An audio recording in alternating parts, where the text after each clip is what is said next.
ಬೆಳಗಾವಿಯಲ್ಲಿ ನಡೆಯುವ ಚಳಿಗಾಲದ ಅಧಿವೇಶನಕ್ಕೆ ಎಲ್ಲಾ ತಯಾರಿ ನಡೆದಿದೆ. ಕಾಂಗ್ರೆಸ್ನ ಕಟ್ಟಿ ಹಾಕುವುದಕ್ಕೆ ವಿಪಕ್ಷಗಳು ಕೂಡ ಸಜ್ಜಾಗಿದೆ. ಈ ಮಧ್ಯೆ ಸರ್ಕಾರಕ್ಕೆ ಪ್ರತಿಭಟನೆಯ ಬಿಸಿ ತಟ್ಟುವ ಸಾಧ್ಯತೆ ಕೂಡ ಇದೆ. ಏನೆಲ್ಲ ಅಸ್ತ್ರವನ್ನಾಗಿ ಬಿಜೆಪಿ ನಾಯಕರು ಇಟ್ಕೊಂಡಿದ್ದಾರೆ, ಆ ಕುರಿತ ಒಂದು ಸಂಪೂರ್ಣ ವರದಿ ಇಲ್ಲಿದೆ ನೋಡಿ. ನಾಳೆಯಿಂದ ಚಳಿಗಾಲದ ಅಧಿವೇಶನ ಆರಂಭ. ಸದನದ ಒಳಗೂ ಹೊರಗೂ ಹೋರಾಟಕ್ಕೆ ಸಜ್ಜು. 10 ದಿನಗಳ ಚಳಿಗಾಲದ ಅಧಿವೇಶನಕ್ಕೆ ಕುಂದಾನಗರಿ ಬೆಳಗಾವಿ ಸಜ್ಜಾಗಿದೆ. ನಾಳೆಯಿಂದ ಸುವರ್ಣಸೌಧದಲ್ಲಿ ಅಧಿವೇಶನ ನಡೆಯಲಿದ್ದು, ಸರ್ಕಾರದ ಆಡಳಿತ ಯಂತ್ರವೇ ಬೆಂಗಳೂರಿನಿಂದ ಬೆಳಗಾವಿಗೆ ಶಿಫ್ಟ್ ಆಗಲಿದೆ. ಅತ್ತ ಮೊದಲ ದಿನ ಎಂಇಎಸ್ ಮಹಾಮೇಳಕ್ಕೆ ಸರ್ಕಾರ ಬ್ರೇಕ್ ಹಾಕಿದೆ. ಇತ್ತ ಸದನದ ಒಳಗೂ ಹೊರಗೂ ಬೃಹತ್ ಪ್ರತಿಭಟನೆಗೆ ವೇದಿಕೆ ಸಜ್ಜಾಗಿದೆ. ಸರ್ಕಾರಕ್ಕೆ ಪ್ರತಿಭಟನೆಯ ಬಿಸಿ. ಸದನದ ಒಳಗೆ ಹೊರಗೆ ಸರ್ಕಾರದ ವಿರುದ್ಧ ಸಮರಕ್ಕೆ ವೇದಿಕೆ ಸಿದ್ಧವಾಗಿದೆ. ಪ್ರತಿಭಟನೆ ಹತ್ತಿಕ್ಕಲು ಸರ್ಕಾರದಿಂದ ಖಾಕಿ ಬಲ ಪ್ರದರ್ಶನಕ್ಕೆ ಸಜ್ಜಾಗಿದೆ. ಚಳಿಗಾಲ ಅಧಿವೇಶನಕ್ಕೆ 6,000 ಪೊಲೀಸರನ್ನ ನಿಯೋಜಿಸಲಾಗಿದೆ. 6,000ಕ್ಕೂ ಅಧಿಕ ಪೊಲೀಸರನ್ನ ನಿಯೋಜಿಸಿದೆ. ನಗರ ಪೊಲೀಸ್ ಆಯುಕ್ತ ಯಡಾ ಮಾರ್ಟಿನ್ ನೇತೃತ್ವದಲ್ಲಿ ಭದ್ರತೆ ಒದಗಿಸಲಾಗಿದೆ. ಕಮಿಷನರ್ಗೆ 7 ಎಸ್ಪಿ ದರ್ಜೆ ಅಧಿಕಾರಿಗಳು, 12 ಹೆಚ್ಚುವರಿ SP, 43 DYSP, 123 PI, 255 PSI, 3,515 constable, 200 woman PC, 53 KSRP, 18 DR ತುಕಡಿ, 1 ಗರುಡ, 300 ಬಾಡಿ ವಾರ್ನ್ ಕ್ಯಾಮೆರಾ ಸಿಬ್ಬಂದಿ ನಿಯೋಜಿಸಲಾಗಿದೆ. ಒಟ್ಟು 6,023 ಪೊಲೀಸ್ ಸಿಬ್ಬಂದಿ ನಿಯೋಜಿಸಲಾಗಿದೆ.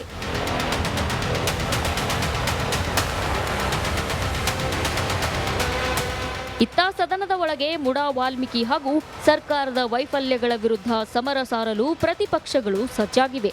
ಸದನದ ಹೊರಗೆ ಪಂಚಮಸಾಲಿ ಸಮುದಾಯ, ಕಬ್ಬು ಬೆಳೆಗಾರರು, ಪ್ರವಾಹ ಸಂತ್ರಸ್ತರ ರೈತ ಸಂಘಟನೆಗಳು, ವಕ್ಫ್ ವಿರುದ್ಧ ಹಿಂದೂ ಸಂಘಟನೆಗಳು ಸೇರಿ ಈಗಾಗಲೇ 60ಕ್ಕೂ ಅಧಿಕ ಸಂಘಟನೆಗಳಿಂದ ಪ್ರತಿಭಟನೆಗೆ ಅರ್ಜಿ ಸಲ್ಲಿಸಿವೆ. ಹೀಗಾಗಿ ಕಾಂಗ್ರೆಸ್ಗೆ ಪ್ರತಿಭಟನೆ ಬಿಸಿ ತಟ್ಟಲಿದೆ. ಅಲ್ಲದೆ ಇದಕ್ಕೆ ಉತ್ತರ ನೀಡಲು ಕಾಂಗ್ರೆಸ್ ಕೂಡ ಸಜ್ಜಾಗಿದೆ. Bureau report, republic Kannada.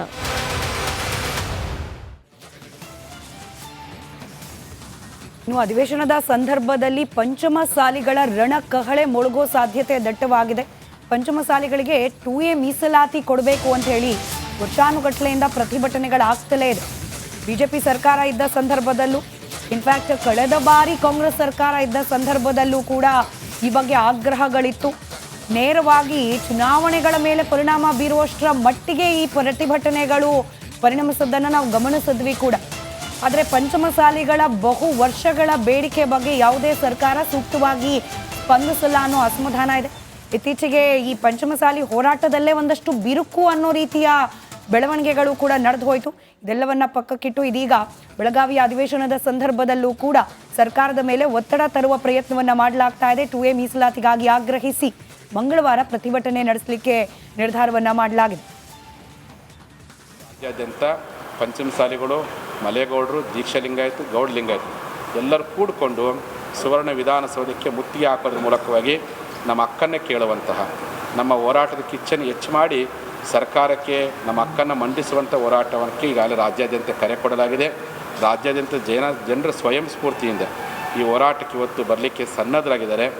ಇದರ ನಡುವೆ ಸರ್ಕಾರ ನಮ್ಮ ಸಮಾಜ ಜೊತೆಯಲ್ಲಿ ಮುಕ್ತವಾಗಿರ್ತಕ್ಕಂಥ ಹೋರಾಟಕ್ಕೆ ಮುಕ್ತವಾಗಿರ್ತಕ್ಕಂಥ ಅವಕಾಶ ಮಾಡಿಕೊಡ್ಬೇಕು ಅಂತ ಈ ಹೋರಾಟವನ್ನು ಈಗ ಮಾಡ್ತಾ ಇಲ್ಲ.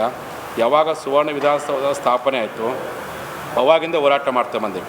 2012 ಇಸ್ವಿ ಡಿಸೆಂಬರ್ 7ನೇ ತಾರೀಕು ಜಗದೀಶ್ ಶೆಟ್ಟರ್ ಮುಖ್ಯಮಂತ್ರಿ ಇದ್ದಾಗೂ ನಾವು ವಿಧಾನಸೌಧಕ್ಕೆ ಮುತ್ತಿಗೆ ಹಾಕಿದ್ವಿ. ಅವಾಗ ಸಚಿವರು ಸಿ ಪಾಟೀಲ್ ಇದ್ದರು. ಮತ್ತಷ್ಟು ಡೀಟೇಲ್ಸ್ ನಮ್ಮ ಪ್ರತಿನಿಧಿ ಮೈಲಾರಿ ನೀಡ್ತಾ ಹೋಗ್ತಾರೆ. ಮೈಲಾರಿ, ಬಹು ವರ್ಷದ ಬೇಡಿಕೆ, ಆದರೆ ಪ್ರತಿಭಟನೆಯ ಹಾದಿ ಆಗಾಗ ಹಾದಿ ತಪ್ಪಿ ಮತ್ತೆ ವಾಪಸ್ ಬಂದು ಒಡಕು, ಮತ್ತೆ ಒಗ್ಗಟ್ಟು, ಈ ರೀತಿ ಅನೇಕ ಘಟನಾವಳಿಗಳಾಗೋಯ್ತು. ಬೆಳಗಾವಿಯಲ್ಲಿ ಅಧಿವೇಶನ ನಡೆಯೋ ಸಂದರ್ಭದಲ್ಲೆಲ್ಲವೂ ಕೂಡ ನಾವು 2A ಮೀಸಲಾತಿಯ ಹೋರಾಟಗಳನ್ನು, ಆಗ್ರಹಗಳನ್ನು ಕೇಳಿದ್ವಿ. ಈ ಬಾರಿ ಯಾವ ರೀತಿಯ ರೂಪುರೇಷೆಯೊಂದಿಗೆ ಪ್ರತಿಭಟನೆ ನಡೆಸಲಿಕ್ಕೆ ಸಿದ್ಧವಾಗಿದೆ ಸಮುದಾಯ, ಅದರಲ್ಲೂ ಸ್ವಾಮೀಜಿಗಳ ನೇತೃತ್ವದಲ್ಲಿ?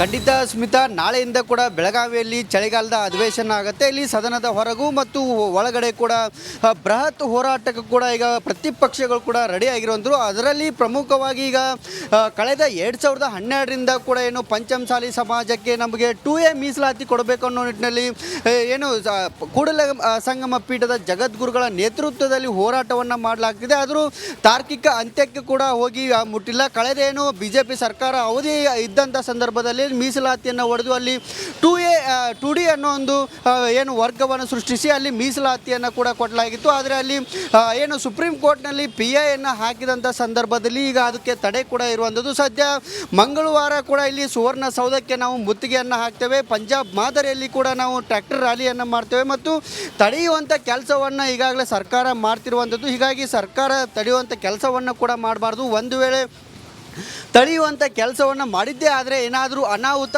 ಸಂಭವಿಸಿದೆ ಆದರೆ ಕೂಡ ಅದಕ್ಕೆ ಸರ್ಕಾರವೇ ನೇರ ಹೊಣೆ ಆಗುತ್ತೆ ಮತ್ತು ನಾವು ಯಾವುದೇ ಕಾರಣಕ್ಕೂ ಕೂಡ ಪ್ರತಿಭಟನೆಯನ್ನು ಹಿಂಪಡೆಯೋದಿಲ್ಲ ಮತ್ತು ಪ್ರತಿಭಟನೆ ಮಾಡೇ ಮಾಡ್ತೇವೆ ಮತ್ತು ಸರ್ಕಾರ ಕೂಡ ಎಚ್ಚೆತ್ತುಕೊಂಡು ನಮಗೆ ಮೀಸಲಾತಿಯನ್ನು ಕೊಡಬೇಕು ಮತ್ತು ಹಿಂದುಳಿದ ವರ್ಗಗಳ ಏನು ವರದಿ ಏನಿದೆ ಅದನ್ನು ಕೂಡ ವರದಿ ಮಂಡಿಸಬೇಕು ಅನ್ನೋ ನಿಟ್ಟಿನಲ್ಲಿ ಪಟ್ಟನ್ನು ಕೂಡ ಹಿಡಿದಿರುವಂಥದ್ದು. ರಾಜ್ಯದ ಮೂಲೆ ಮೂಲೆಗಳಿಂದ ಕೂಡ ಪಂಚಮಸಾಲಿಗಳು ಕೂಡ ಏನು ಮಂಗಳವಾರ ನಡೆಯುವಂಥ ಏನು ಮುತ್ತಿಗೆ ಏನು ಹೋರಾಟಕ್ಕೆ ಕೂಡ ಬರ್ತಾರೆ. ಈಗಾಗಲೇ ಕೂಡ ಕರೆಯನ್ನು ಕೊಟ್ಟಿದ್ದಾರೆ. ಸುಮಾರು 40,000ಕ್ಕೂ ಅಧಿಕ ಜನಸಂಖ್ಯೆ ಬರ್ತಾರೆ ಅನ್ನೋ ಒಂದು ಮಾಹಿತಿ ಕೂಡ ಇರುವಂಥದ್ದು. ಆ ನಿಟ್ಟಿನಲ್ಲಿ ಕೂಡ ಪೊಲೀಸ್ ಇಲಾಖೆ ಕೂಡ ಸಕಲ ಸಿದ್ಧತೆಯನ್ನು ಕೂಡ ಹಾಕಿಕೊಂಡಿರುವಂಥದ್ದು. ಸುಮಾರು 6,000ಕ್ಕೂ ಅಧಿಕ ಪೊಲೀಸ್ ಸಿಬ್ಬಂದಿಗಳನ್ನು ಕೂಡ ಈಗಾಗಲೇ ಬೆಳಗಾವಿಗೆ ಕರೆಸಿಕೊಂಡಿದೆ. ಯಾವುದೇ ರೀತಿಯಾದಂಥ ಅಹಿತಕರ ಘಟನೆಗಳು ಆಗಬಾರ್ದು ಅನ್ನೋ ನಿಟ್ಟಿನಲ್ಲಿ ಬಿಗಿ ಪೊಲೀಸ್ ಬಂದೋಬಸ್ತನ್ನು ಕೂಡ ನಿಯೋಜನೆ ಮಾಡಲಾಗಿದೆ.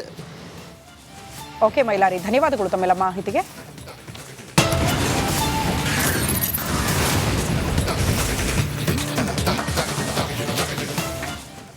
ಇನ್ನು ರಾಜ್ಯ ಬಿಜೆಪಿಯಲ್ಲಿ ಅಸಮಾಧಾನ ಧಗಧಗಿಸ್ತಾ ಇದೆ. ವಿಜೇಂದ್ರ ವರ್ಸಸ್ ಯತ್ನಾಳ್ ಫೈಟ್ ಬಹಿರಂಗವಾಗಿ ನಡೀತಾ ಇದೆ. ಇದಕ್ಕೆಲ್ಲ ಬ್ರೇಕ್ ಹಾಕುವಂತೆ ರೇಣುಕಾಚಾರ್ಯ ತಂಡ ವರಿಷ್ಠರಿಗೆ ಮನವಿ ಮಾಡಿದೆ. ಮಧ್ಯೆ ಪ್ರವೇಶ ಮಾಡಿರುವ ಹೈಕಮಾಂಡ್ ಇದಕ್ಕೆ ಬ್ರೇಕ್ ಹಾಕೋದಕ್ಕೆ ಮುಂದಾಗಿದೆಯಂತೆ. ಈ ಕುರಿತ ಒಂದು ವರದಿ ಇಲ್ಲಿದೆ ನೋಡಿ.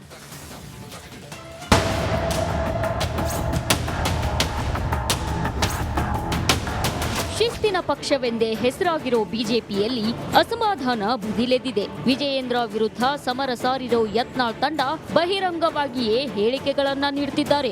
ಇದರಿಂದ ಪಕ್ಷಕ್ಕೂ ತೊಂದರೆಯಾಗುತ್ತಿದೆ ಅಂತ ರೇಣುಕಾಚಾರ್ಯ ತಂಡ ವರಿಷ್ಠರಿಗೆ ಮಾಹಿತಿ ನೀಡಿದ್ದಾರೆ. ದೆಹಲಿಯಲ್ಲಿ ನಡೆದ ಕೋರ್ ಕಮಿಟಿ ಸಭೆಯಲ್ಲಿ ಚರ್ಚೆ ಮಾಡಿ ಮಾಹಿತಿ ನೀಡಿದ್ದಾರೆ.